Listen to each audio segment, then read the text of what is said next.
Hello नमस्कार, जय हिंद, वंदे मातरम। आप देख रहे हैं जियो न्यूज और हम आपके लिए लेकर आए हैं देश दुनिया की, आपके राज्य शहर की सिलेक्टेड काम की फटाफट बड़ी खबरें। लेकिन उससे पहले यदि आपने हमारे चैनल को सब्सक्राइब नहीं किया है तो चैनल को सब्सक्राइब करके बेल नोटिफिकेशन ऑन करें और इस वीडियो को ज्यादा से ज्यादा लाइक और शेयर करें। बड़ी खबरें देखने से पहले आपके लिए आज का सवाल, भारत के आखिर कितने राज्यों से होकर कर्क रेखा यानी ट्रॉपिक ऑफ कैंसर गुजरती है? ऑप्शन ए 6 राज्य, ऑप्शन बी 7 राज्य, ऑप्शन सी 8 राज्य और ऑप्शन डी 9 राज्य। इस सवाल का जवाब हमें कमेंट करें और आप किस राज्य और शहर की ज्यादा खबरें देखना चाहते हैं हमें कमेंट करके बताएं ताकि हम आपके राज्य शहर की ज्यादा खबरें दिखा सकें। चलिए अब देखते हैं आज की फटाफट बड़ी खबरें।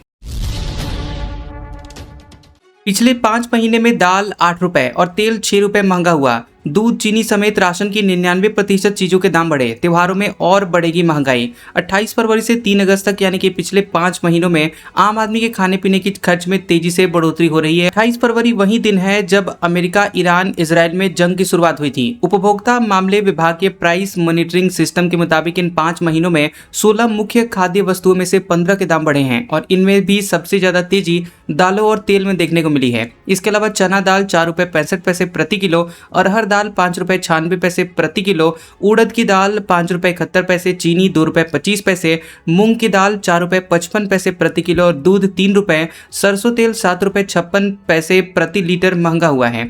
चावल के दाम में 1 रुपए 57 पैसे और नमक के दाम में 0.85 रुपए प्रति किलो की बढ़ोतरी हुई है, जबकि आटे की कीमतों में 0.22 रुपए की मामूली बढ़ोतरी हुई है। प्लास्टिक के नोट अप्रैल मई 2027 में आएंगे। आरबीआई गवर्नर बोले, कम मूल्य वाले नोटों से शुरुआत होगी, ये 30 साल तक चलेंगे। पॉलीमर यानी प्लास्टिक के नोट अगले साल अप्रैल मई के बीच लॉन्च होंगे और ये जानकारी आरबीआई की मॉनेटरी पॉलिसी कमेटी यानी एमपीसी की 3 दिन चली बैठक के बाद गवर्नर संजय मल्होत्रा ने दी है। और उन्होंने बताया कि शुरुआत में कम वैल्यू के पॉलीमर करेंसी नोट जारी किए जाएंगे और इनका मार्केट में सर्कुलेशन और इस्तेमाल सबसे ज़्यादा होता है। उन्होंने कहा कि दुनिया के कई देशों जैसे कि ब्रिटेन, ऑस्ट्रेलिया और कनाडा में पॉलीमर करेंसी नोट 30 साल से भी अधिक समय तक सफलतापूर्वक उपयोग में रहे हैं। भारत में कागजी नोट विशेषकर 10 रुपए, 20 रुपए और 50 रुपए के छोटे नोट बहुत जल्द गंदे हो जाते हैं या फटने लगते हैं। गवर्नर ने कहा कि पॉलीमर नोट आने से इनकी उम्र बढ़ेगी, पानी या नमी से भी ये खराब नहीं होंगे और बार बार नए नोट छापने का सरकारी खर्चा भी कम होगा।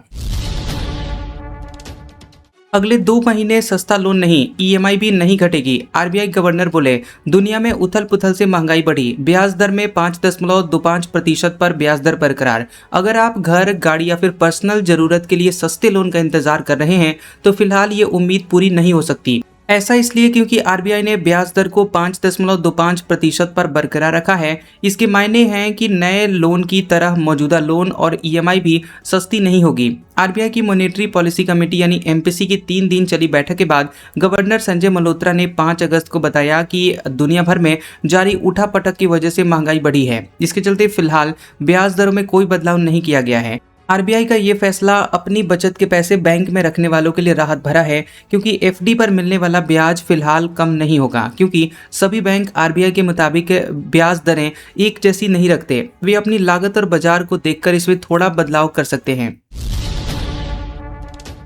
सुप्रीम कोर्ट बोला, युवाओं की बात सुनना सबसे ताकतवर हथियार, भटके युवक पत्थरबाजी करते हैं, सरकार आक्रामक रवैये से बचे। सीजेपी प्रदर्शन में हिंसा का मामला। सुप्रीम कोर्ट ने कॉकरोच जनता पार्टी सीजेपी के प्रदर्शन में हिंसा को लेकर एक याचिका पर सुनवाई की। कोर्ट ने कहा कि युवाओं की बात सुनना सबसे ताकतवर हथियार है। कोर्ट ने कहा कि प्रदर्शन के दौरान पुलिस और सुरक्षा बलों को संयम रखना चाहिए। अगर कुछ भटके हुए युवक पत्थरबाजी भी करें तब भी उन्हें समझाने और शांत करने की कोशिश करनी चाहिए। सरकार को भी आक्रामक रवैया अपनाने से बचना चाहिए। Chief justice Suryakant, justice Joy Mallya Bagchi और जस्टिस वी मोहन की बेंच ने यह टिप्पणी रिटायर्ड एयरफोर्स अफसर मनीष कुमार सोलंकी की याचिका पर सुनवाई के दौरान दिया है।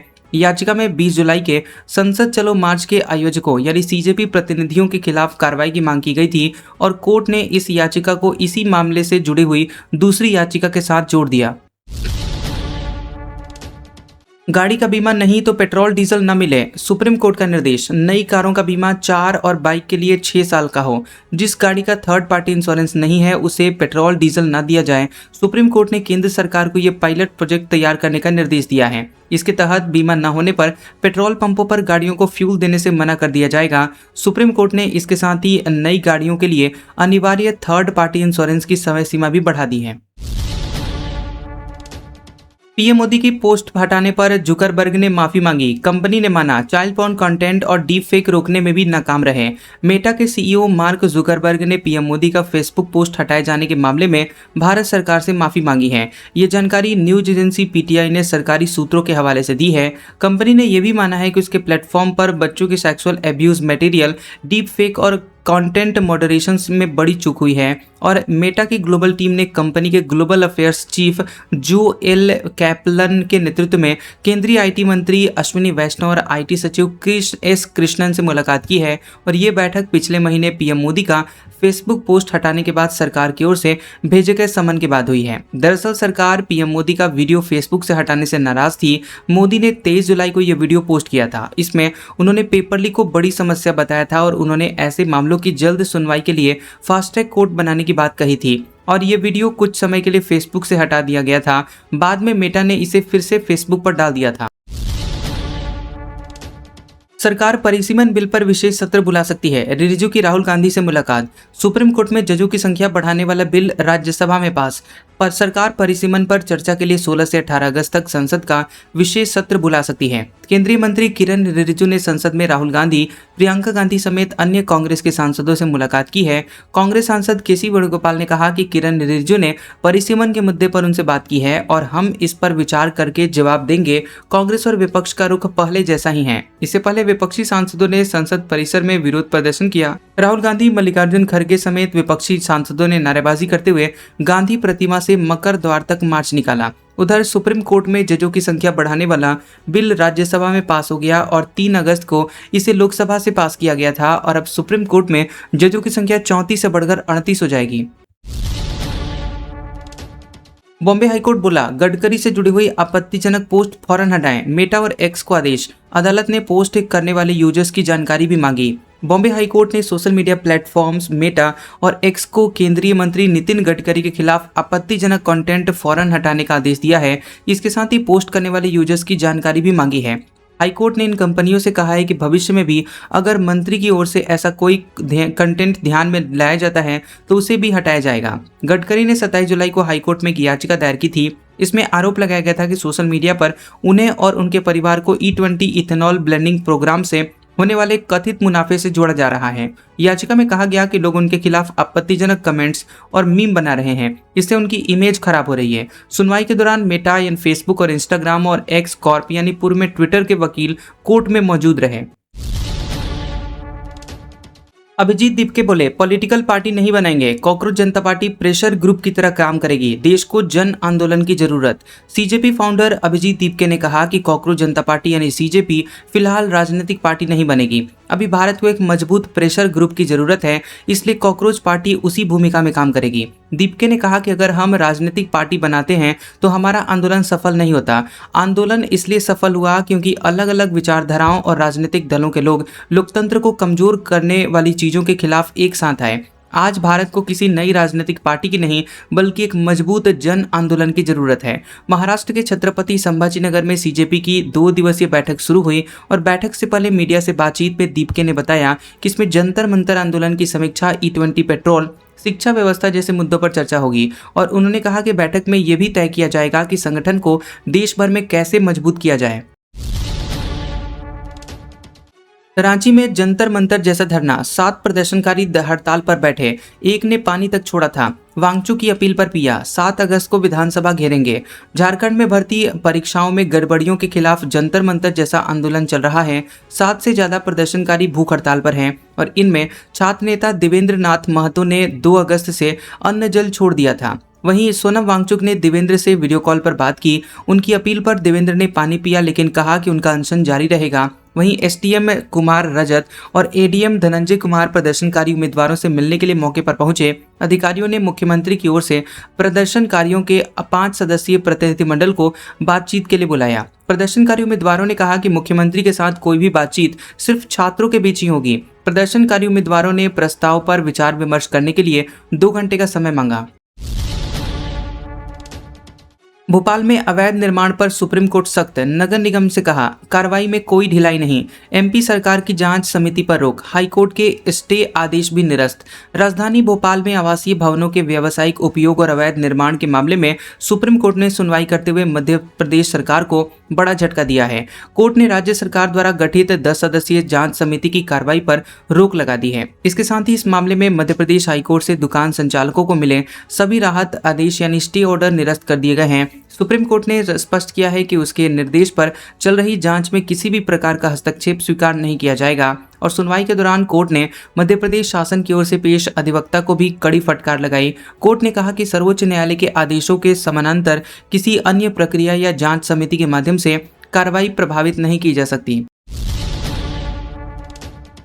राम मंदिर चढ़ावा चोरी के 2 महीने बाद चंपत राय दिखे, अयोध्या में उंगली दिखाकर कैमरे बंद करवाए, बोले मरते दम तक यही रहूंगा। राम मंदिर चढ़ावा चोरी के करीब 2 महीने बाद पूर्व महासचिव चंपत राय पहली बार अयोध्या में नजर आए। वह तपस्वी छावनी मंदिर पहुंचे और जब वह मंदिर जा रहे थे तो मीडिया कर्मी उनकी फोटो वीडियो बनाने लगे। इस पर चंपत राय गुस्से में नजर आए और उंगली से इशारा करके अपने साथियों से कैमरे बंद कराने को कहा। चंपत राय से मुलाकात के बाद तपस्वी छावनी मंदिर के परमहंस आचार्य ने कहा कि हम लोगों ने चंपत से निवेदन किया है कि आप अयोध्या धाम मत छोड़िए। उन्होंने हमारा निवेदन स्वीकार किया और कहा कि अंतिम सांस तक मैं अयोध्या में रहूंगा। जौहर यूनिवर्सिटी पर अभी नहीं चलेगा बुलडोजर, मुरादाबाद कमिश्नर की कोर्ट में 2.5 घंटे चली सुनवाई, 38 भवनों को गिराने पर लगी रोक। रामपुर के जौहर यूनिवर्सिटी के 38 भवनों पर कोर्ट में केस रहने तक बुलडोजर नहीं चलेगा। यह आदेश कमिश्नर आंजनेय कुमार सिंह की कोर्ट ने दिया है और कोर्ट में करीब 2.5 घंटे तक सुनवाई चली और अगली सुनवाई के लिए तारीख 10 अगस्त तय की गई है। इससे पहले 27 जुलाई को कमिश्नर कोर्ट में सुनवाई हुई थी। तब रामपुर विकास प्राधिकरण RDA के उपाध्यक्ष और जिलाधिकारी के जौहर यूनिवर्सिटी के 38 भवनों के ध्वस्तीकरण आदेश पर रोक लगा दी गई थी और अगले दिन सुनवाई की अगली तारीख 3 अगस्त तय की गई थी। विधानसभा अध्यक्ष आहत, पद छोड़ने की चेतावनी दी, कहा मैं कुर्सी के योग्य हूं या नहीं सोचना पड़ेगा। एक दिन पहले सत्र खत्म। यूपी विधानसभा में मानसून सत्र के तीसरे दिन बुधवार को अध्यक्ष सतीश महाना ने पद छोड़ने की चेतावनी दी। उन्होंने कहा कि कल सदन में जो हुआ उससे मैं आहत हूं, मेरे मन में पीड़ा है। मुझे पहली बार लगा कि या तो हमारे प्रयास में कहीं कमी रह गई है या फिर डॉक्टर अंबेडकर की बात सही है कि कमी संविधान में नहीं व्यक्तियों में होती है। उन्होंने कहा कि मेरी लंबी राजनीतिक पारी अब अंतिम चरण में है। मुझे गंभीरता से विचार करना पड़ेगा कि पिछले 4.5 साल में जो किया वो उचित था या फिर अनुचित, इस कुर्सी के योग्य हूं या नहीं, इस पर भी विचार करूंगा और जल्द निर्णय लूंगा। लखनऊ कानपुर एक्सप्रेसवे पर टोल नहीं लगेगा, 4700 करोड़ में बना। बार बार धंसने के बाद NHAI ने कहा ठीक होने तक टैक्स नहीं लेंगे। लखनऊ कानपुर एक्सप्रेसवे पर टोल टैक्स पर रोक लगा दी गई है और बारिश में सड़क बार बार धंसने के बाद भारतीय राष्ट्रीय राजमार्ग प्राधिकरण NHAI ने फैसला लिया है। NHAI ने कहा कि एक्सप्रेसवे पूरी तरह से ठीक होने तक टोल नहीं लिया जाएगा। NHAI ने एक्सप्रेसवे बनाने वाली कंपनी को नॉन परफॉर्मर घोषित कर दिया है और अब कंपनी को NHAI की ओर से कोई नया काम नहीं मिलेगा। इसके साथ ही प्रोजेक्ट मैनेजर और 2 इंजीनियरों को भी हटा दिया गया है। 63 किलोमीटर लंबा एक्सप्रेसवे 4700 करोड़ रुपए में बना है और 23 दिन पहले इसका उद्घाटन हुआ था। एक्सप्रेसवे को आगरा की PNC कंपनी ने बनाया है और PNC के मालिक भाजपा के राज्यसभा सांसद नवीन जैन के भाई प्रदीप जैन हैं। संभल हिंसा मामले में समाजवादी पार्टी सांसद बर्ग ने भीड़ को उकसाया था। न्यायिक आयोग ने रिपोर्ट में दोषी माना, कहा 4 मौतें पुलिस की गोली से नहीं हुई। संभल में 24 नवंबर 2024 को हिंसा पहले से तय साजिश का नतीजा थी। न्यायिक आयोग ने अपनी जांच रिपोर्ट में यह बात कही है। हिंसा के पीछे संभल सांसद जियाउर रहमान बर्ग, संभल विधायक इकबाल महमूद के बेटे सोहेल इकबाल, जामा मस्जिद इंतजामिया कमेटी के अध्यक्ष जफर अली, सचिव मशहूद अली जाफरी, उपाध्यक्ष लद्दन खान, अधिवक्ता कासिम जमाल समेत इंतजामिया समिति के अन्य सदस्यों की भूमिका सामने आई है। आयोग ने कहा कि कोर्ट के आदेश पर हो रहे सर्वे को रोकने और राजनीतिक वर्चस्व बनाए रखने के उद्देश्य से भीड़ को उकसाया गया था। आयोग ने 199 गवाहों के बयान, फॉरेंसिक रिपोर्ट, वीडियो, दस्तावेज और पुलिस रिकॉर्ड के आधार पर जांच रिपोर्ट तैयार की है। शेख हसीना का भाषण रोकने से भारत का इनकार, बांग्लादेश की मांग पर कहा हमारा इससे कोई लेना देना नहीं, 2 साल बाद दिखेंगी पूर्व पीएम। बांग्लादेश की पूर्व प्रधानमंत्री शेख हसीना ने ऐलान किया कि 5 अगस्त को नई दिल्ली स्थित foreign correspondents club of south Asia के कार्यक्रम को ऑनलाइन संबोधित करेंगी। बांग्लादेश ने भारत से उनके भाषण पर रोक लगाने की मांग की है। भारत सरकार ने कहा कि शेख हसीना के ऑनलाइन संबोधन से हमारा कोई संबंध नहीं है।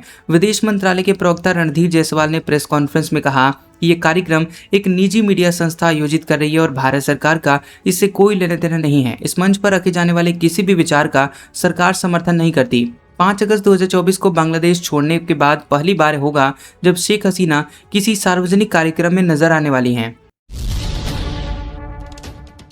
ईरान जंग में 6 तेल कंपनियों ने 81 अरब डॉलर कमाए, ये भारत के रक्षा बजट से भी ज्यादा। इस दौरान कच्चा तेल 23% महंगा हुआ। ईरान जंग शुरू होने के बाद कच्चे तेल की कीमतें बढ़ी तो दुनिया भर में महंगाई भी बढ़ गई। इस दौरान अप्रैल से जून के बीच दुनिया की 6 सबसे बड़ी तेल कंपनियों ने रिकॉर्ड 81 अरब डॉलर का मुनाफा कमाया। अल जजीरा की रिपोर्ट में यह जानकारी दी गई है। मुनाफे की ये रकम करीब 7.7 लाख करोड़ रुपए होती है, जो कि भारत के पूरे साल के रक्षा बजट 6.81 लाख करोड़ रुपए से भी ज्यादा है। जंग शुरू हुई तब कच्चा तेल $70 प्रति बैरल था और ये अप्रैल से जून के बीच $120 प्रति बैरल तक पहुंच गया। यानी कि तेल कंपनियों ने इस दौरान करीब 23% मुनाफा कमाया। राम मंदिर में राम दरबार के बिना पास दर्शन होंगे, आरती में शामिल होने के लिए तत्काल पास शुरू, ट्रस्ट में बदली व्यवस्था। अयोध्या राम मंदिर में राम दरबार के दर्शन के लिए पास नहीं लगेगा। श्री राम जन्मभूमि तीर्थ क्षेत्र ट्रस्ट ने पास की व्यवस्था खत्म कर दी है। यानी कि अब राम मंदिर जाने वाला भक्त पूरे राम दरबार समेत पूरे मंदिर के दर्शन कर सकेगा। मंदिर की पहली मंजिल पर राम दरबार बना है और यह पिछले साल जून में बनकर तैयार हुआ था। शुरुआत में ट्रस्ट ने राम दरबार के दर्शन के लिए पास की अनिवार्यता इसलिए की थी कि श्रद्धालुओं की भीड़ को कैसे मैनेज किया जाए, इसे समझा जा सके। करीब 1 साल के ट्रायल के बाद ट्रस्ट ने अब इसे खत्म कर दिया है। हालांकि रामलला के दर्शन के लिए सुगम पास की व्यवस्था जारी रहेगी। सुगम पास को जारी करने की अथॉरिटी ट्रस्ट के सदस्य अनिल मिश्रा के पास थी। चढ़ावा चोरी का मामला सामने आने के बाद अनिल मिश्रा ने इस्तीफा दे दिया था और अब मैनेजमेंट ने 2-3 लोगों का ग्रुप बनाया है और यही सुगम पास जारी करेगा। एमपी कांग्रेस के सभी विभाग और प्रकोष्ठ भंग, दिल्ली में समीक्षा बैठक के बाद फैसला। खराब परफॉर्मेंस वाले 6 जिलाध्यक्षों की छुट्टी तय। मध्य प्रदेश कांग्रेस संगठन में बड़े बदलावों का दौर शुरू हो गया है। संगठन सृजन अभियान के तहत all India Congress committee AICC के मध्य प्रदेश प्रभारी हरीश चौधरी ने 5 अगस्त को एक बड़ा प्रशासनिक फैसला लेते हुए प्रदेश कांग्रेस के सभी विभाग, प्रकोष्ठ, सेल्स और उनकी जिला व ब्लॉक स्तरीय इकाइयों को तत्काल प्रभाव से भंग कर दिया है। दिल्ली में 2 दिन से चल रही समीक्षा बैठक के बाद लिए गए इस फैसले से राज्य के राजनीतिक गलियारों में हलचल तेज हो गई। अदालतें लज्जा भंग, हवस जैसे शब्दों का इस्तेमाल न करें। जज चरित्र, कपड़ों पर नहीं सबूतों पर फैसला दें। दुष्कर्म से जुड़े मामलों की सुनवाई पर गाइडलाइन बनी।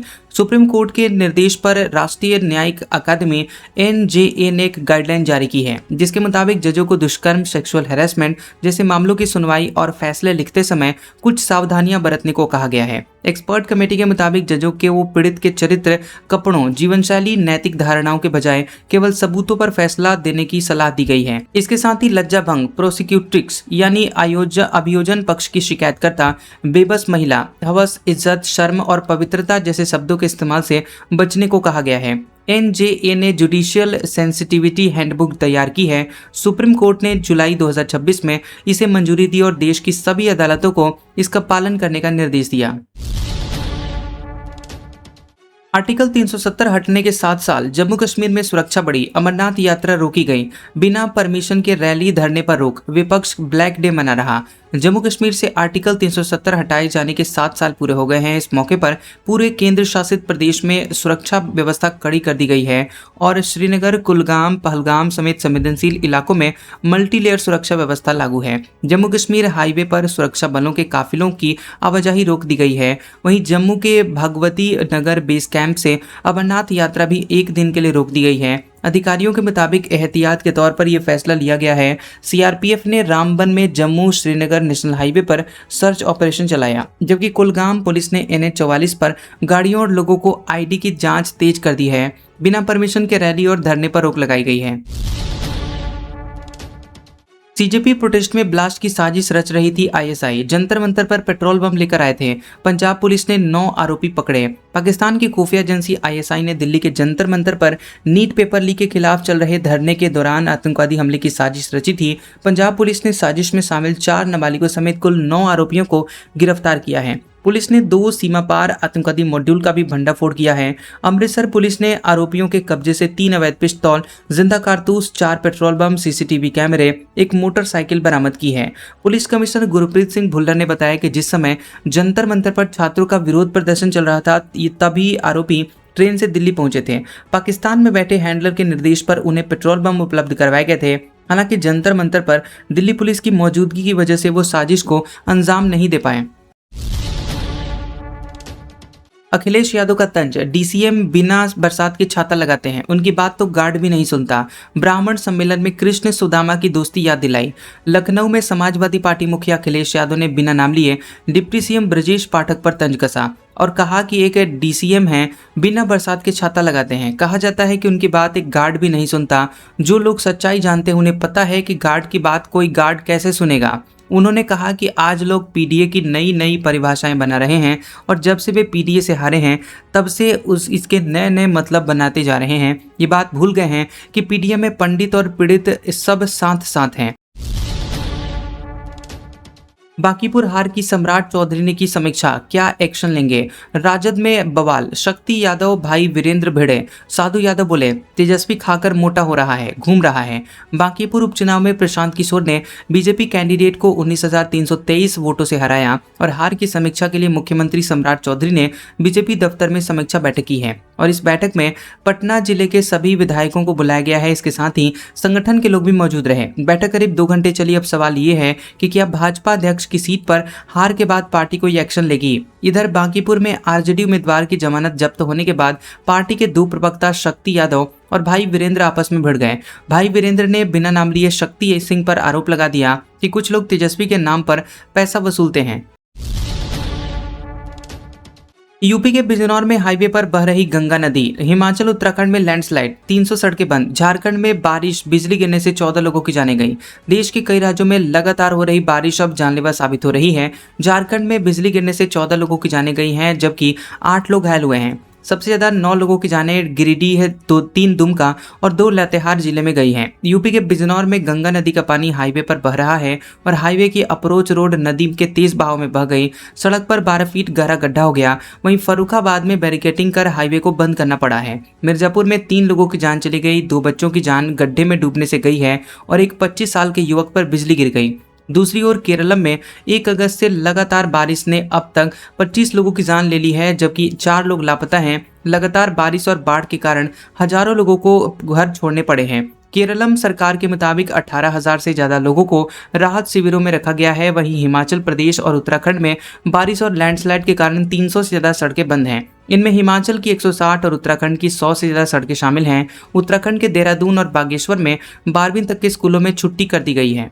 आज का सुविचार, जूते और लोग जब आपको तकलीफ दे रहे हों तो समझ जाना चाहिए कि वो आपके नाप के नहीं हैं। कैसा लगा ये वीडियो हमें कमेंट सेक्शन में जरूर बताएं। वीडियो पसंद आया हो तो वीडियो को लाइक और शेयर करें और ऐसी इंटरेस्टिंग वीडियोस देखने के लिए हमारे चैनल जियोबी न्यूज को सब्सक्राइब करें और बेल आइकॉन को दबाएं। और हमारे ओल्ड और लेटेस्ट वीडियोस देखने के लिए हमारे प्लेलिस्ट और कम्युनिटी टैब को जरूर चेक करें। तो मिलते हैं अगले वीडियो में, तब तक के लिए आपका शुक्रिया।